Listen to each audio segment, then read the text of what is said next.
link. Woohoo, Treaty 4 indeed.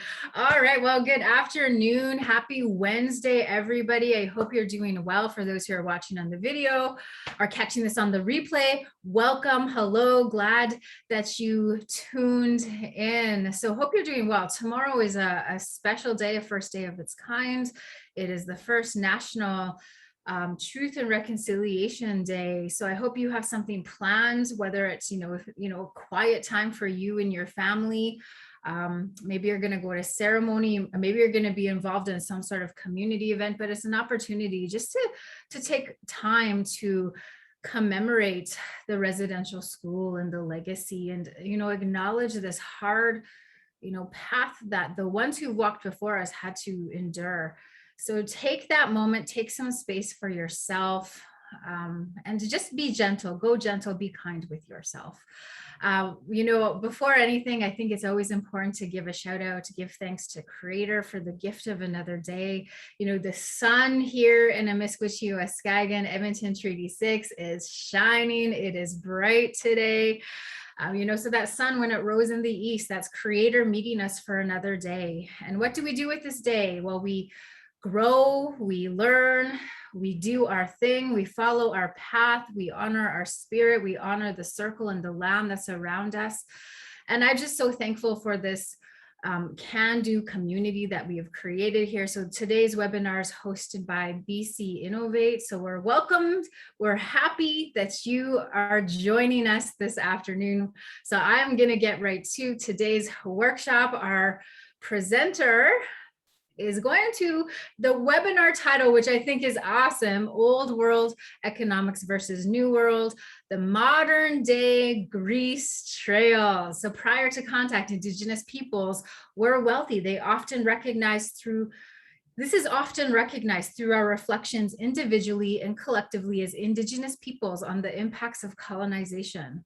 But what was common to us prior to contact has not entirely transposed into a clear vision of the Indigenous economy in the current state of our community. So true. So GCI seeks to expand our approach of modern age financial independence, utilizing the old world framework of trade and economics. So today our speaker is Thomas Nyce. Super honored that he's carved out a little bit of his busy schedule to present to us this afternoon. He has led key roles in the construction industry for over 20 years, both in the construction field and in the boardroom. Thomas is proudly Indigenous with both US and Canadian citizenship.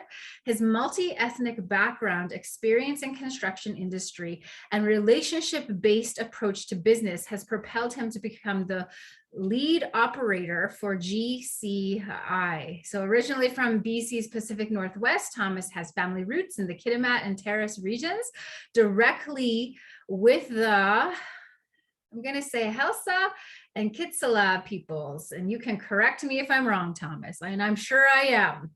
Having lived throughout BC and Alberta, Thomas is extremely familiar with the socio-economic and political landscapes in Western Canada and the challenges experienced by Indigenous peoples, industry, and government. So his background in the trades allows for practical solutions for day-to-day operations or operators, and has experience in business relation, which allows him to communicate strategic opportunities to improve organizational direction. Thomas can simplify and define resolution in a logical and systemic approach that recognizes cultural differences while finding alignment with the desired incomes. So currently he and his family reside in the traditional territory of the Silks people of the Okanagan Valley. Ooh, so we're so delighted that you're joining us, Thomas, and so I'm going to pass the virtual mic over to you. In the event that there's any questions or comments throughout, please use that chat box.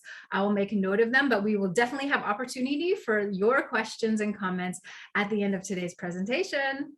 Pass it over to you, Thomas. Thanks, Michelle. I really appreciate it. Having someone introduce you is always a very humbling experience. And I appreciate you all. So thank you for that. And I appreciate you all for joining us here today.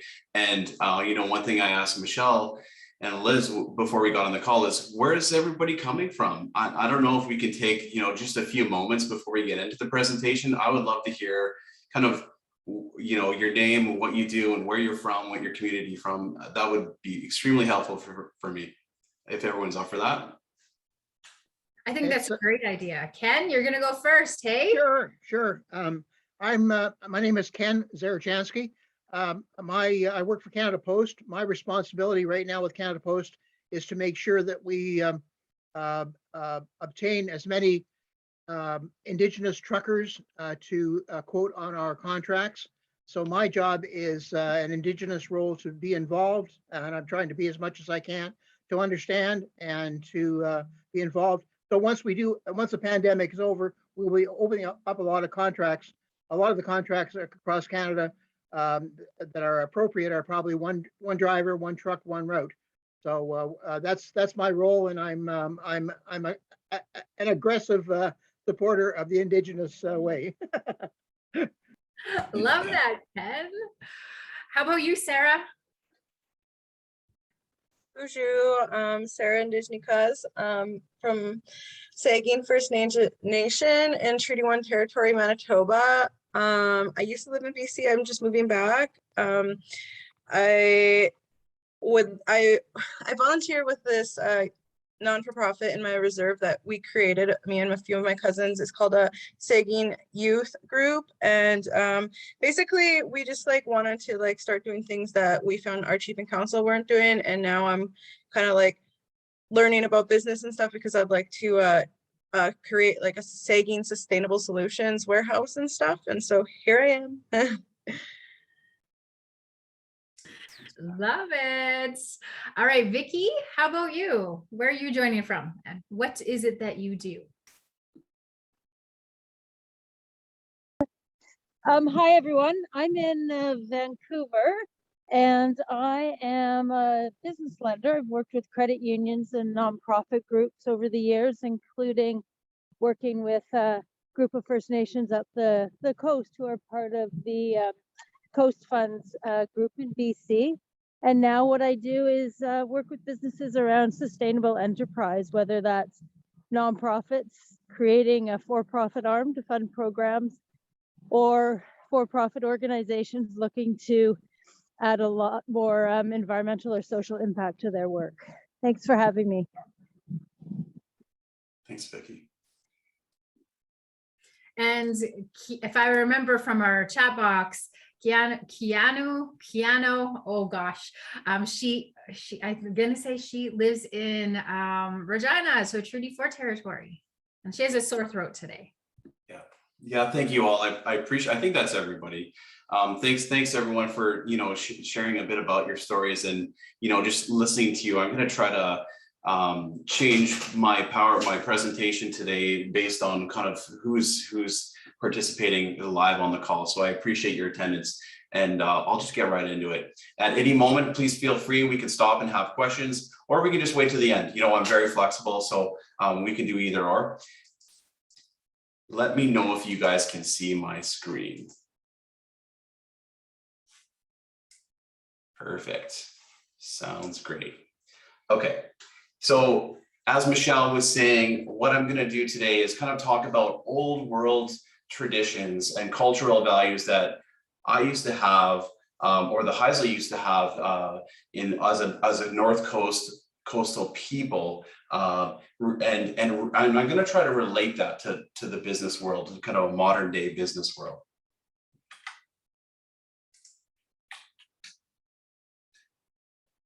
So my traditional name is Hesi Liriok.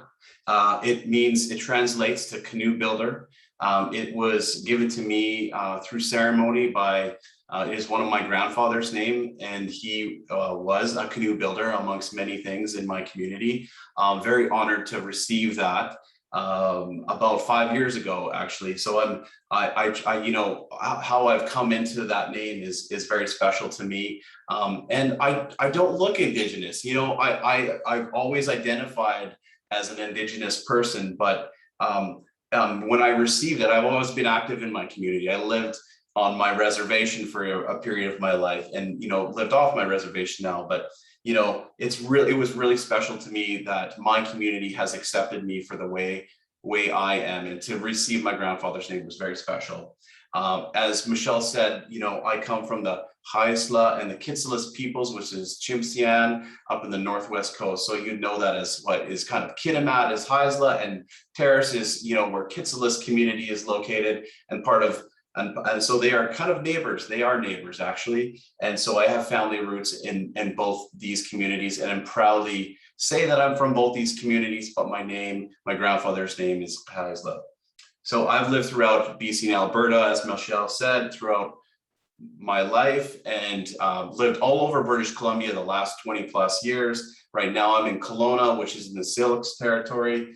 And for me personally, I've been in construction for over 25 years. I started off as a laborer. I started off just doing anything I could to work. And then, at some point I became an electrician by trade. I ran a business. And then I went on to successfully run this business. And I decided at some point I wanted to go back to school. And, being a tradesman, coming from a labor type role, I thought, I'm not very smart. I'm going to go to school. And there was this diploma program I was interested in. It was in Victoria, and it was for Indigenous business leadership. And I thought, this is something I'm really interested in, and I want to help more of our people. I want to help more in our communities. And I go to school, and I thought, I could never be anything but a tradesperson, a dumb laborer, I thought in my mind. And 2 weeks into school, I realized, hey, you know what? People are just rich that come to school. They just have money. Anyone can do this. This is great. So let's go on. And 4 years later, I had a degree, and I'm working for a major corporation. And who knew? And the major corporation I worked for was a large construction company in Western Canada that operates throughout all of North America, and they are called Ledcor. And Ledcor, I worked in 3 major divisions within this organization. One was I was physically at site, and it was helping with some site operations. And then I moved into more of a business development type role, where I helped create sales for the company and programming for the company. And then went even on to create write business plans for them, and combine different divisions within their own company because of some of the strategies that we were looking at in the market at the time.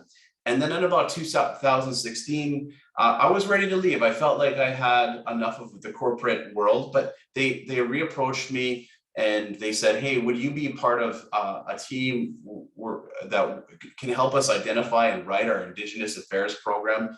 And I said, well, my very first question was, who's participating with me? Are they Indigenous? And they said, yes. And I said, okay, yes, I will do this. This sounds great, because I only want to work with Indigenous people that write programs for Indigenous people, because that was super exciting to me. And so we did that. So if you're familiar with the company, what the Indigenous Affairs group is today was something that I helped create. So I'm very, very proud of that. And in that process, in British Columbia, because we have folks all over Canada here, one of the provincial leaders, who is actually from the Nisga'a territory, which is kind of adjacent to where the Kitsillas is in the Northwest BC, she asked me to participate on a board, the Industry Training Authority Board, which looks after all apprenticeships within BC, and they do all programming and post-secondary. They help align post-secondary to this board. And so I was very honored. I was the youngest serving board member at the time.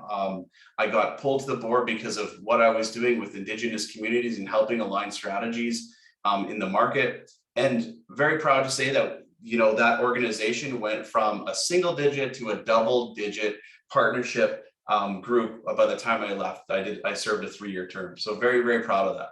And kind of what I got out of my work experience was really this really good network across Canada. So that leads me to what is now what I call Gilwa Consulting. Gilwa in Haisla translates to canoe or small vessel, and it really is a derivative of my name. And if you look at my logo, there's two clans that are represented.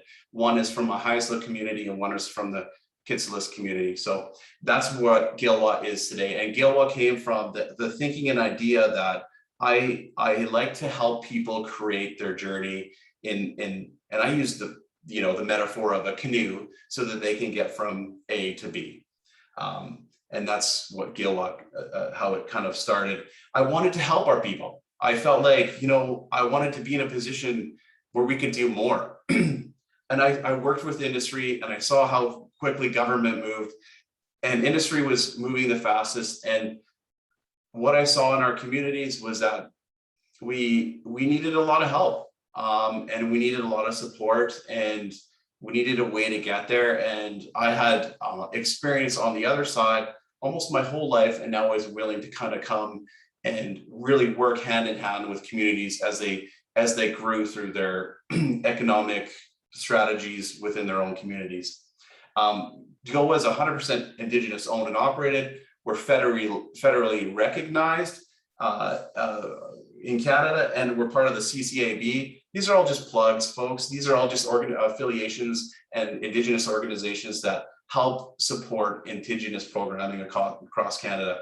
What I'm really proud of is kind of the framework that we get from this. We use cultural and hereditary views. We use stakeholder engagement type practices, and we consider, large frameworks like UNDRIP and the FPIC and OCAP and GBA plus, and these are all just framework type thinking of inclusive ways to be inclusive of Indigenous people and other diversities within our culture, the Canadian culture, really. And so there's no, GBA plus is great too, because it doesn't just like focus on male and female. It is more about lots of different gender roles. And so you really have to consider multiple pathways and really try to find a way to step into other people's shoes. And I find that I do that every day. I work with communities and different people. So it seemed quite natural and fitting. So what do we do? Gilwa really is a general business consultation consultancy firm that works with nations, industry, and government. It's, and what we specialize, how we specialize in doing it is through culturally appropriate strategies and logic-based business applications. The big words, we basically, try to find the human side of business and really kind of simplify it so that business processes and systems are not over complex, that, we're really considering the people that are doing the work, and we're taking that at the ground level, and we're explaining that to the people who are likely making the decisions, at the corporate level, and making, the two groups talk and be more succinct with one another. Some of our clients, right now we work with nations, we work with an engineering firm. Our engineering firm is actually based out of Australia, and they've come to Canada in the last 10 years and are playing a big role in the LNG market. We work with governments, with Indigenous governments, and do a span of variety of different projects, from environmental to construction to post-secondary. And we can do a whole bunch of things based on our experiences and essentially our network, which I'll get into a bit here.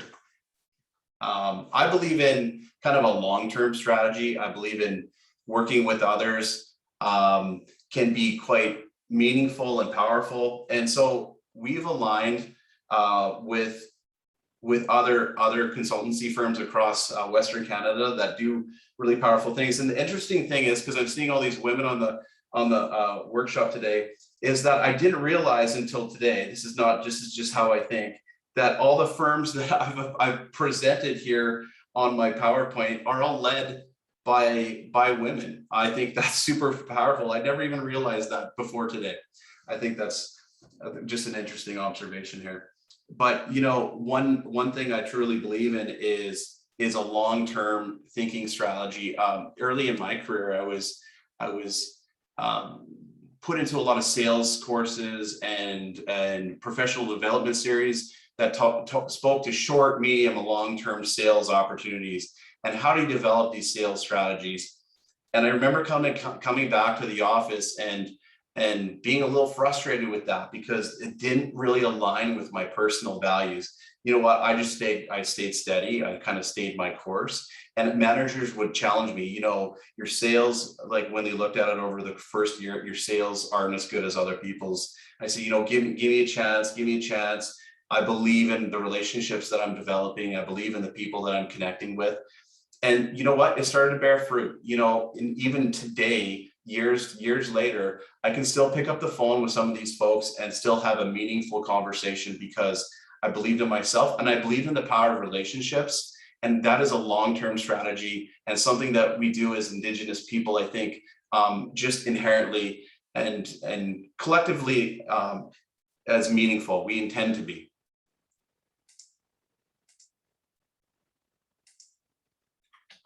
So this kind of gets us into essentially what I wanted to talk about today, and that is the modern day grease trails.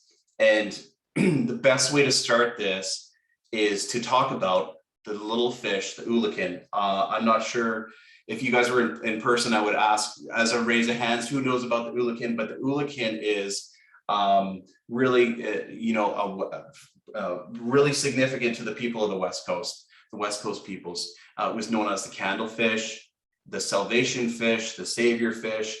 In Haisla, we pronounced it Jaquin.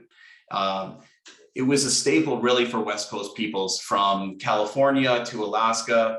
And it was similar to salmon in that it spent most of its life in the ocean and that it returned to the freshwater streams and rivers to spawn and die. But unlike the salmon, the ulikin spawn really was started when the rivers or creeks or wherever it came from really started to rise from snow melt or glacier melt. So that was kind of would allow this ulikin to spawn. So for many coastal peoples, this kind of signaled the start of spring and was some of the first fresh food sources following winter. So it was absolutely critical to coastal nations. You know, typically the ulikin spent 1 to 3 years in the ocean before it returned to its birthplace to die. And, you know, within BC alone, they're documented spawning over in over 30 different rivers, including the Fraser, the Skeena, because no one's from the Northwest. These are some of the bigger ones you might be familiar with. You know, they were bluish on their upper half, silver white sides around their belly, and they had dark spots on their back. Their bodies were long and thin, and they were about 22 centimeters in length, so less than a foot. It fed primarily on plankton and fish eggs. When I describe this to other people, I say it's like a smelt. It's like a big smelt. You know, and unfortunately, due to impacts to rivers, almost all ulikin today have been depleted. And it is listed on the endangered species list.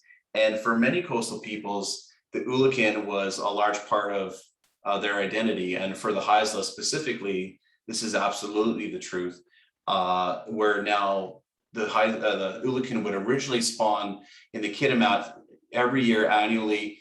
Spawns do not happen annually anymore. They're not as frequent. And so when a spawn does happen, it is a big event in our community.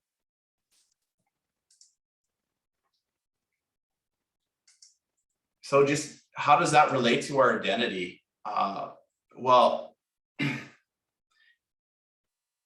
when I engage other people, when I engage other nations, it's important for me to mostly just listen.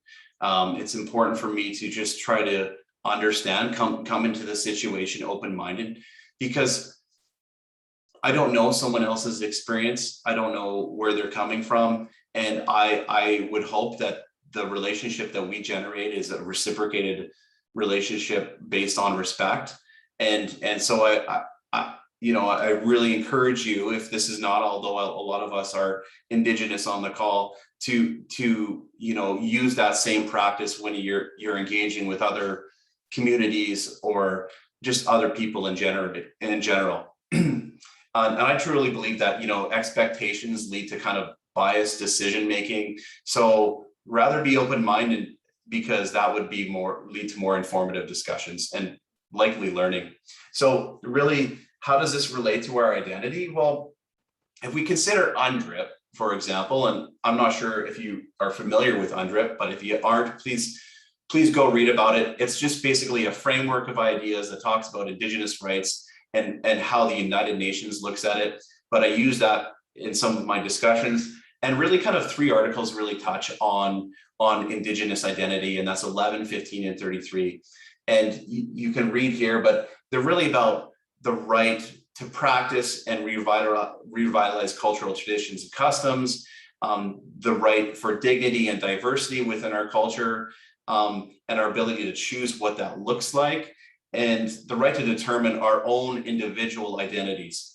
Of course, that's extremely important to us. And so it's important that, you know, it would be, as we would think of that ourselves, we should have that same respect for others. So I guess my question to you is, you know, what is your personal identity, but maybe what's your community's identity, and how does that relate to the organization you're in, or how does your organization relate to those Indigenous connections that you're trying to make? So if you have like an Indigenous logo or Indigenous brand, you know, how does it really relate to those values and customs that you're trying to align with, and maybe in your corporate world, but also in your with those communities that you're interacting with? And so that's something I just want you to think about.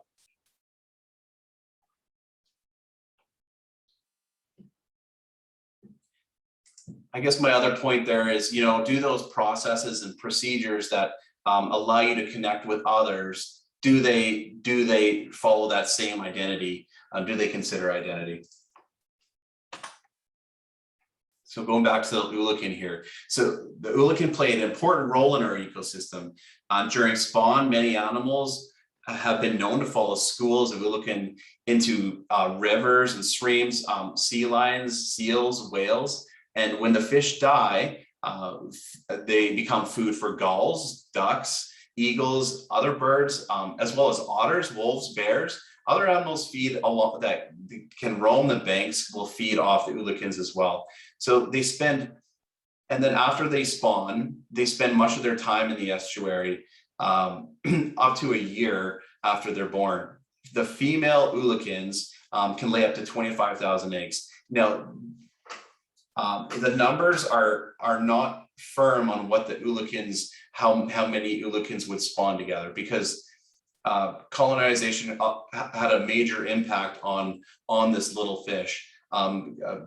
Industry had a major impact on this fish, but they would typically spawn in millions, up to, you know, hundreds and tens of millions of fish at one time. So you can imagine how many eggs would be laid. And then, sorry, just losing track here. So how do we relate this kind of to our Indigenous economy?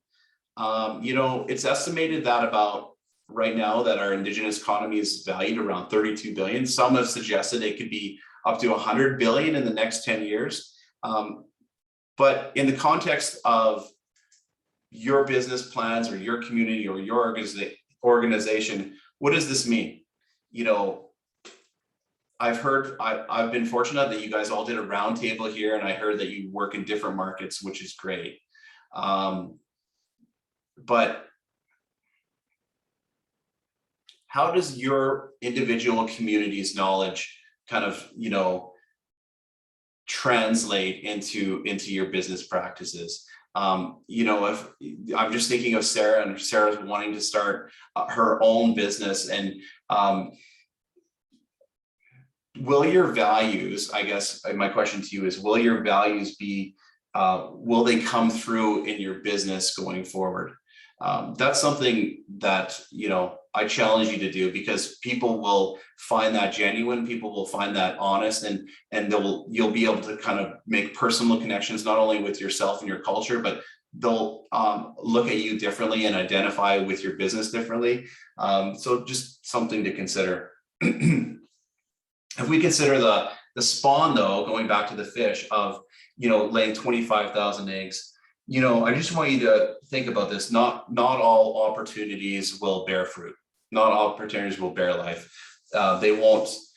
Not eggs that are laid will come to life. And so, as from the business context, I just want you to have faith in the process. I want you to have faith that the more connections you make, the better. Not that every connection needs to be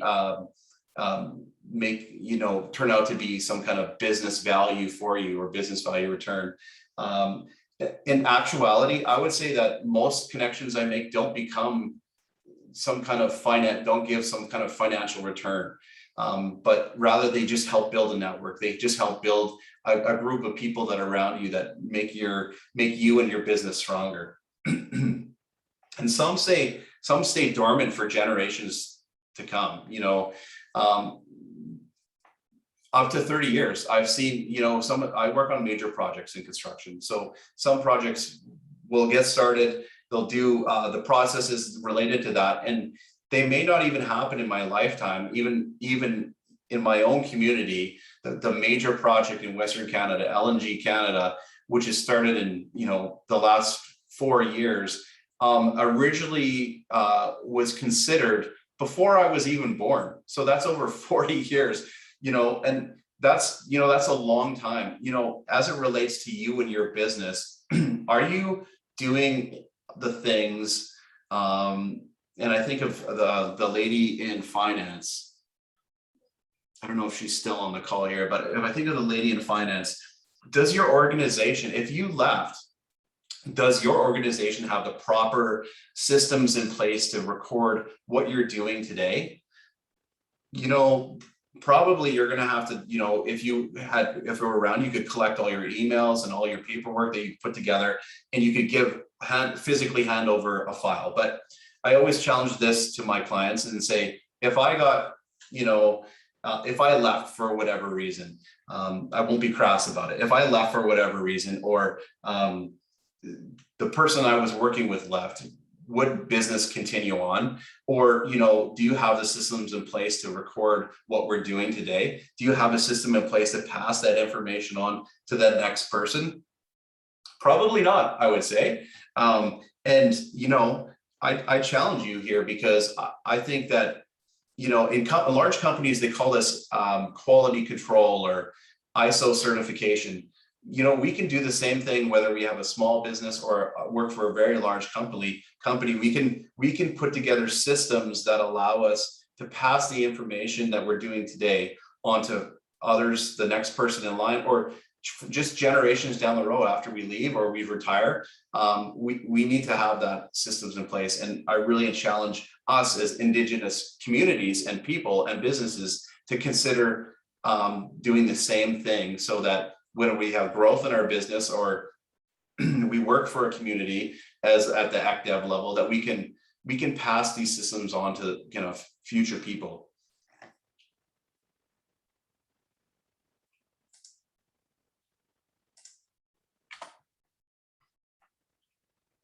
Next part about the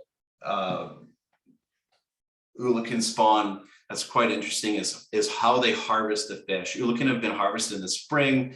They use wooden rakes and dip nets, conical nets, and often they would be fished at night and carried into large canoes and where they bring the fish to shore. And most recently, they would use the kind of dip nets and kind of seiner nets to catch the fish. And families would come from all around and would camp on the riverbanks essentially and live there for a month of time, 2 to 4 weeks, and while they were catching and processing the fish. And every member of the family really would have a task or a job. And I think we can probably relate that to a lot of different things within our community. But really, it was a time when people, maybe not of like-mindedness, would come together. Could be families, We all have that one cousin, right? It could be families, but it could be people who are at feud or war traditionally. And they would kind of put those differences aside because really the Ulukan spawn was so critical to essentially life or death at times on the West Coast. So feuds were kind of dropped for a period of time, and they met with a common interest, and with the intent that things would be kind of mutually helpful and they would be cooperative. And for example, there was one place in the Niskata territory called Fishery Bay, and it was a very well-known Ulukan fishing spot in the North Coast. And people would come, and they would allow other neighbors to come together, the Tlingit and the Tsimshian and the Gitxsan people to come together to this one location, and even defining where they could go and like which families could go in different places, because that fish was so critically important to sustainability for all these people. What does that mean to you in your businesses, I guess? Do you work with other communities? Do you work with other competitors in the industry? Do you work with just other general managers that you may work with? You know, I believe we can learn a lot from others, and I think that if putting differences aside for a common interest can have amazing results. You never know where that's going to go, and while you may not see eye to eye on everything, there may be commonality here. And often when I approach other Indigenous peoples, because I don't look the part, I have to find common interest. And I've had to do this my whole life. I've become quite good at it. And I speak a different language. I almost speak how I would speak if perhaps I had those experiences, but I look different, right? So why would I look this way but speak this way? And then people kind of just eliminate the visual barrier and they go to the auditory. And I think that's no different than in business. And if we try to understand our competitors or just kind of our neighbors as it comes to general communities, I think we can be more successful despite our differences as people.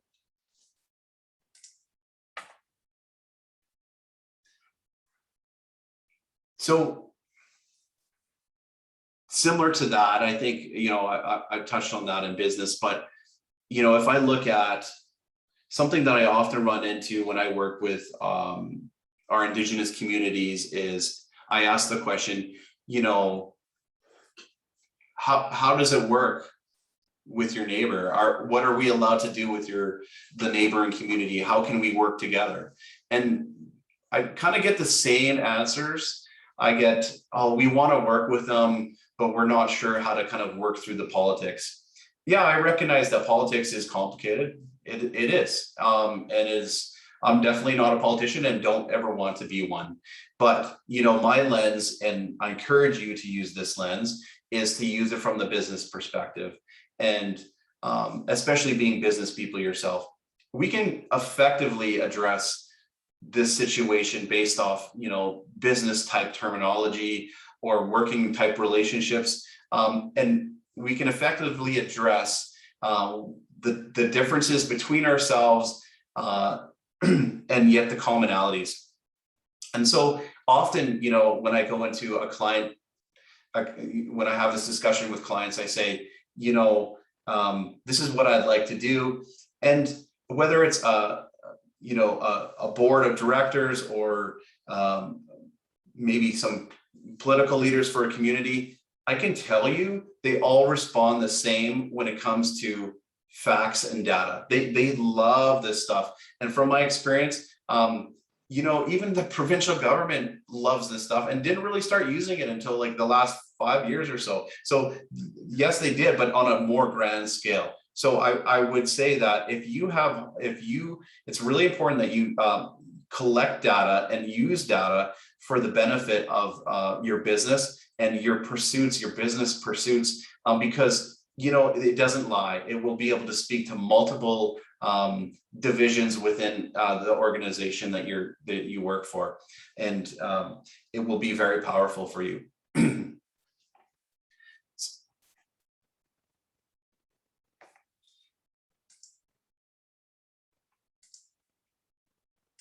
Just going to skip over some of my notes here.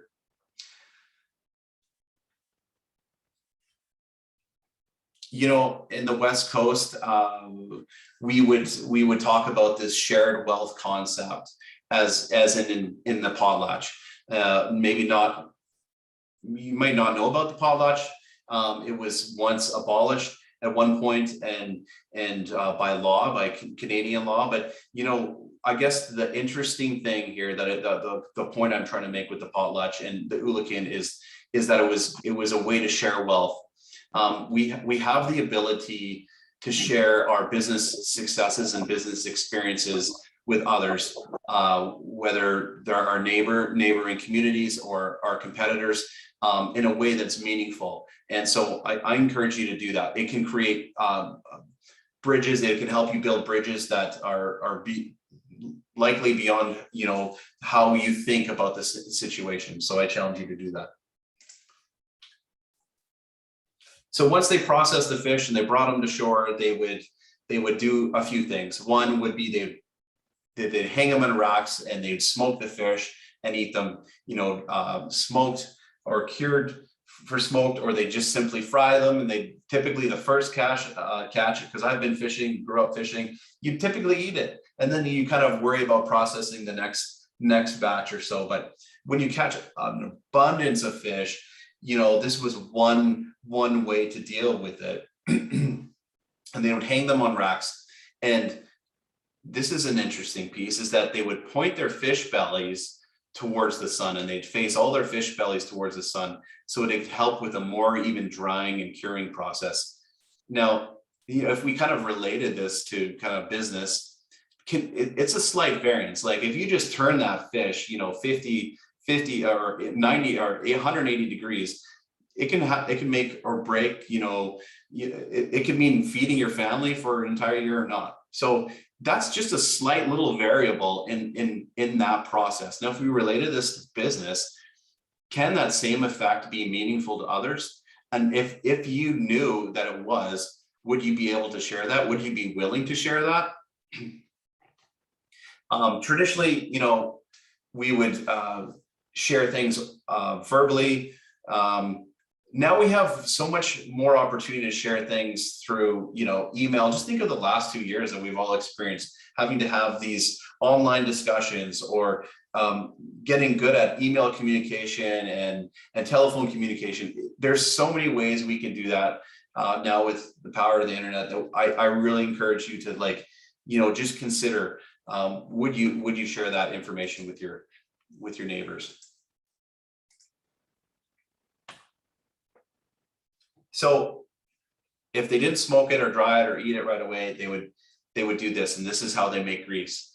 And they would put the fish into vats or large canoes, and they would allow them to ripen and ferment, and then they would boil them in water and they would render the oil out of the fish. Eventually they would skim off that oil and separate it and filter what was left, and it would be processed into grease, which is how they make grease. And then they would put it into cedar boxes for storage or for trade, and they could use it for preservatives. They would use it with berries and fish and foods or other food sources. As a kid, we used to eat this. It's in Haisla, you say it klati, and we'd call it klati toast. And you'd take the fish the oil that you'd render down, and you'd take it and you'd put it on toast, and then you add a little bit of salt to it. And it was like the prize gem, other than like Auntie's jam, but it was like extremely good. And you know, they could preserve anything in this.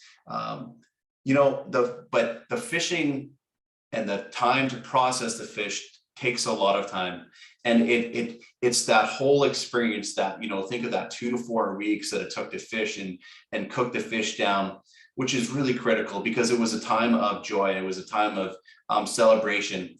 Stories were shared, information was exchanged. People would sing and dance and drum and do all these things. And they would share in the fruits of their labor. They would share in the wealth together. And it was a very central role in terms of our nutritional, socioeconomic, cultural significance for coastal peoples, and for in general, basically the grease trade. So nations, that kind of gets us to how they would trade it. So typically would be done through what I would call, or what they would call, the grease trails. But these were kind of common trade route trails. Some were actually specifically designed only to trade grease. And the only one that we actually know of is actually in Nisga'a territory. So give them credit. But they were very elaborate trails that would cross plateaus and highlands and challenging mountain ranges, and sometimes even coastal waters. And from Alaska all the way to California, and as far east as Montana and Alberta, it's been documented of this trade of grease and how important it was to outsiders.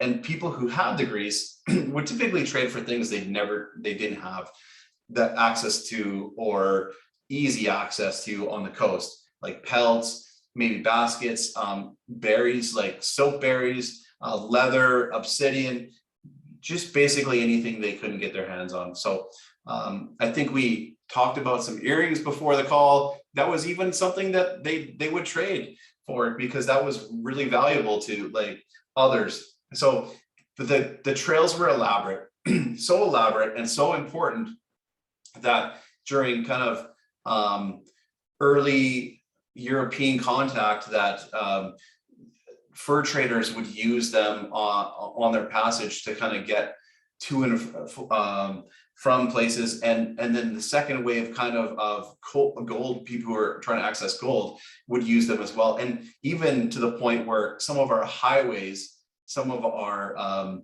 the railways that are kind of now in place were sat along, or now where grease trails or trading trails were. So we had this trading ability all along the west, where we would exchange resources and commodities.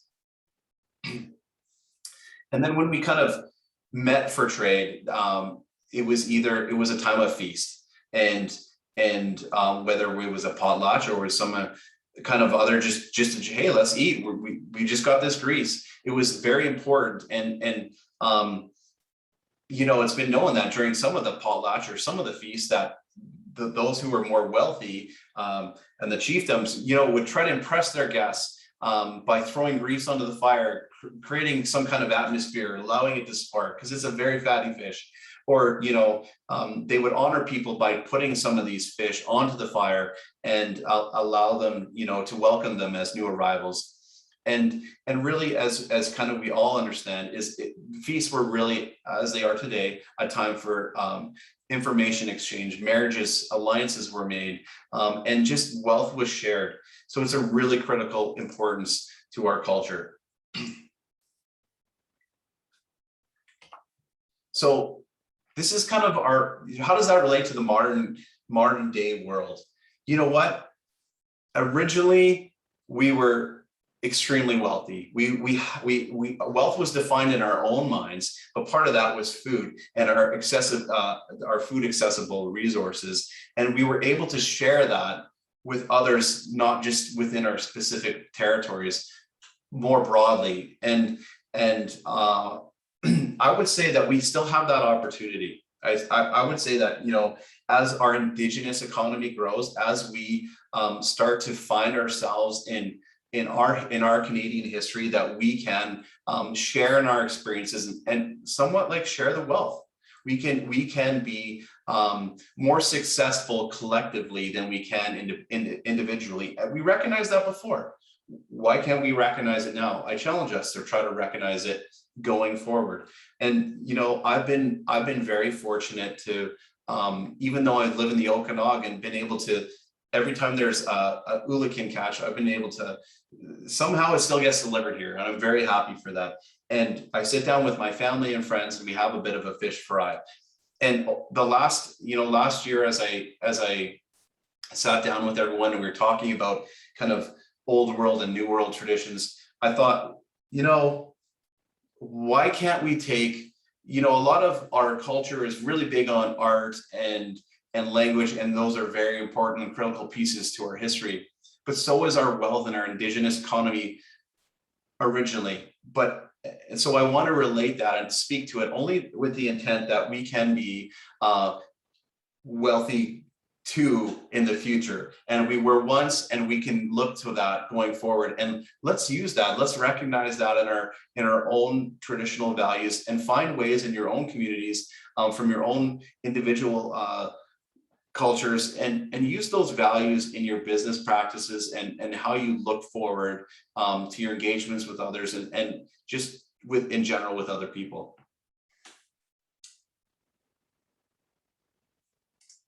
Now I'd like to open up for questions. Hey, Thomas, that was really, really good. I loved the stories, the old traditions that you shared. And I especially loved at the very beginning how you shared your background and how you got into the field where you are today. So thank you so much. It was very enlightening, very inspiring. So does anyone, we have a couple of moments. Does anyone have any questions or comments, or even like something to lend to today's conversation? Would love to hear from you. You can use the chat box, you can unmute yourself, come on camera. It's Ken, if I may. Thomas, your discussion about long multi-year collaboration reminds me of a saying that people don't care about what you know until they know that you care. So the swapping of the words, they don't care about what you know until they know you care, and that can build long-term collaborations. And the only collaborations that are of any good are the collaborations that go on forever. Very true, Ken. Yeah. Thank you. Thanks, Ken. I also really appreciated the questions, the challenging questions that you had asked along the way as we were thinking about the organizations or the nations that we're involved with, working with.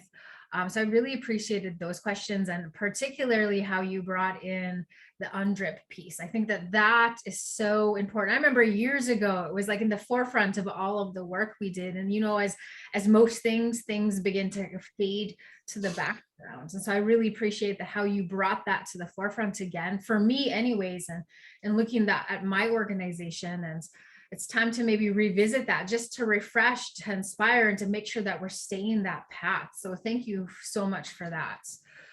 Anyone else? Comments, questions?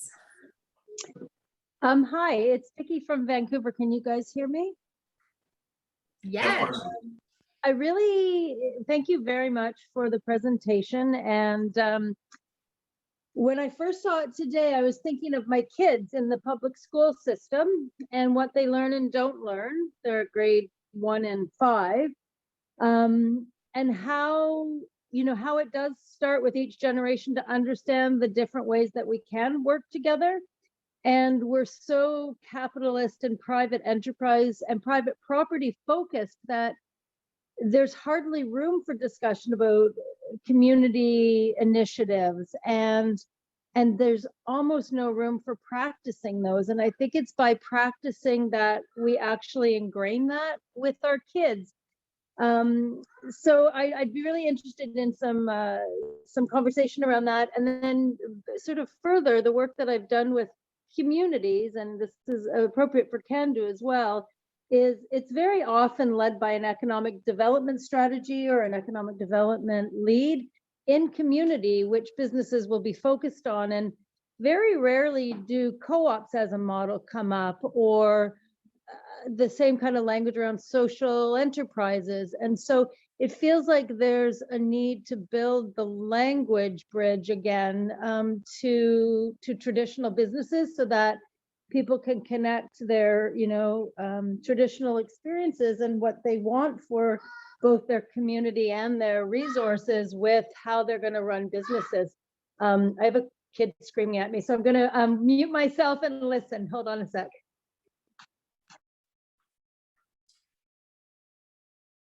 Yeah, I think those are great comments, Vicky. I appreciate you saying all that. I think we have a large opportunity.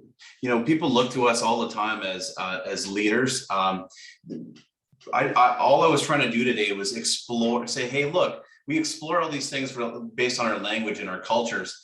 but we never really talk about like our economies, our Indigenous economy pre-contact. And I'm sure we did those things. Come on, like we built trade routes, right? And we did all these things. Why can't we do them now? And I would encourage us, and I would agree with you to say that we could look to create more enterprises that are more encompassing. I believe in strength in numbers. I've sat on the other side of the table, industry side, where they say, hey, do you know what? I don't believe collectively, we should probably listen. Individually, let's create these different, let's segregate them, right? And I'm sure we've heard this before, but when you do that, you lose out because you don't have a common interest. And I believe that having that common interest can be way more successful for our communities, and especially as it relates to wealth creation.